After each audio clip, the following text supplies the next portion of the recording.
Dios les bendiga, hermanos. Estamos al sábado 9 de enero. Primero, feliz años nuevos a todos. Prosperidad y salud, sobre la salud por este año que viene. Y la bendición del Señor está con ustedes por todo el año. Y vamos aquí en Génesis, el capítulo 28, la historia de Jacob y Esaú. Ya todos la conocemos. Bueno, hay cosas que me sorprendieron, que a veces uno no pone atención a eso. Ya como Jacob avait decidido Isaac bendijo a Jacob, mais ¿por qué pasó eso? Parce que primero Esaú le abandonó su primogenitura. Y después Rebeca, la esposa de Isaac, cuando escuché que Esaú va a recibir la bendición, trajo a su hijo Jacob al lugar de Esaú. La pregunta es, ¿por qué le pusieron el nombre de Jacob? Puisque quiere decir suplantador o algo así. Si la madre hace igual que el hijo, la madre hace igual que el hijo, creo que es de familia. Si vemos después, más adelante a la Biblia,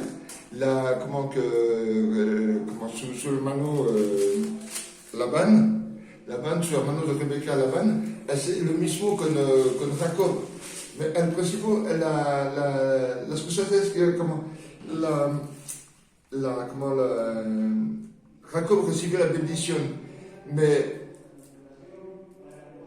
parce que la mamá traicionó a Isaac al mismo tiempo que traicionó a su otro hermano, a Esaú. Las cosas es que Isaac, Jacob recibió la bendición, mais no cualquier bendición. Dice, a la palabra en el capítulo 4, dice, te di la bendición de Abraham y a tu descendencia contigo para que herede la tierra aunque mora, que Dios dio a Abraham. Cuando dice que la bendición de Abraham no es cualquier bendición, no como uno dice a veces, Dios te bendiga. No, la bendición de Abraham se dice, te bendeciré a donde tú ibas, a donde tú pisarás la tierra, será bendita. Todas las cosas que va a tocar serán benditas. Y se va a abrir muchas cosas. Y maldeciré a las que te maldeciré. Es-à-dire que la bendición de Abraham va más allá de una simple bendición que Dios nos puede dar. Va más allá, es el pacto que Dios hizo con Abraham. Esta bendición la hizo igual con Esaú. Y lo vemos más adelante. Y vio Esaú, como Isaac había bendecido a Jacob y lo había enviado a Padán Aram para tomar para sí mujer de ahí, que cuando lo bendijo, lo había mandado diciendo, no toma la mujer de las hijas de Canaán. Y en el versículo más adelante, ya vemos que salió Jacob de Betseba y se fue a Aram a ver a Labán, a su hermano de Rebeca. Unas cosas que Dios me puso en mi corazón, no sé por qué las mujeres siempre tienen un hijo más preferidos. No digo que se ve así muy, las mujeres van a decir, no, yo amo a mis hijos. Todas las mujeres aman a sus hijos por iguales, por regular. La mayoría aman a todos sus hijos por iguales. Pero siempre a la familia hay un hijo que roba el corazón de la madre. Si son 3 o 4 hermanos, siempre una hermana, siempre va a llevar uno que va a robar el corazón de la mamá. Siempre uno va a ser un poquito más consciente. No es muy fuerte la diferencia entre los dos. Si hay regalos para todos. Si hay regañada para todos. Pero a veces hay cosas que la mamá tiene más tendencia a se acercar más a uno que a otros. Hay cosas. Yo le vi con mi mamá. Ella se acercaba más a mi hermano que viene atrás de mí que a nosotros. A mi mamá mis papás nos amaban a todos por igual, como dice, regalos por todos y regañiza para todos igual. Pregunté a la pastora si ella, de sus hijos, uno le robó el corazón más que el otro. Mais bon, et ça, c'est une parenthèse qui la regarde qui à la réflexion. Et disait, pour reprendre le thème, disait, en el versículo 11, dice, llegó en certain lugar y durmió ahí porque ya el sol se ha puesto y tomó la piedra de aquel paraje y puso a su cabeza y se acostó en aquel lugar. 12. Y soñó y aquí una escalera que estaba apoyada en tierra y su extrema tocaba el cielo y aquí ángeles que subían y descendían para ellos. Y aquí Jehová estaba en lo alto de Dios, el cual dijo, yo soy Jehová, el Dios de Abraham tu padre, el Dios de Isaac, la tierra en que está acostada, te daré a ti y a tu descendencia. Vemos que Dios, a veces nosotros pasamos, ¿cómo decir? Pasamos por desiertos, pasamos por crisis, como esta pandemia puede ser. Uno que pasa por esta pandemia a veces puede pasar tranquilamente o preocupado. Si está con Dios, tú no tienes para qué preocuparte. Dios va a proveer por todo. Dios te va a bendecir con todo. Si tú te afanes por las cosas de mañana, no te va a resultar la bendición que Dios que tiene preparado para ti. Es un momento où tú tienes que reflexionar cómo es tu vida. Es un momento para emprender. Antes que tienes tu trabajo, tu dices, yo quiero hacer tal cosas. Ahorita que hay crisis de trabajo, hay que reconocer que ahorita que estamos todavía en una temporada un poquito más difícil, es momento para emprender. Hay mucha gente que aprovecharon esta época de marzo por emprender nuevos negocios, cosas nuevas.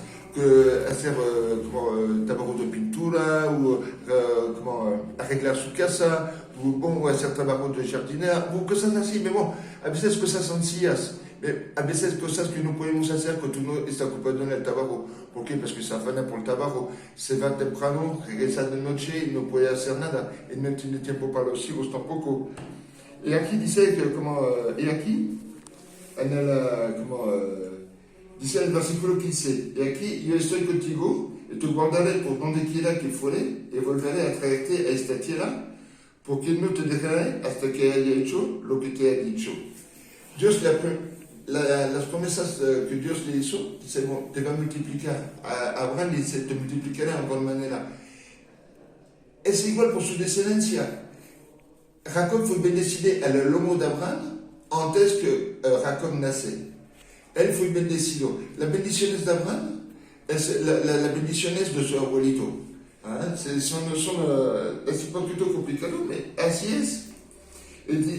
Como dice aquí en el 16, dice, y despertó Jacob de su sueño y dijo, ciertamente Jehová está en este lugar y yo no lo sabía. A veces nosotros estamos a lugares y nos decimos, no, Dios, ¿dónde está? Nosotros, a donde estamos, debemos hacer un altar a Dios, por estar en su presencia. Siempre, a donde que vamos, decir, Señor, yo sé que estás conmigo.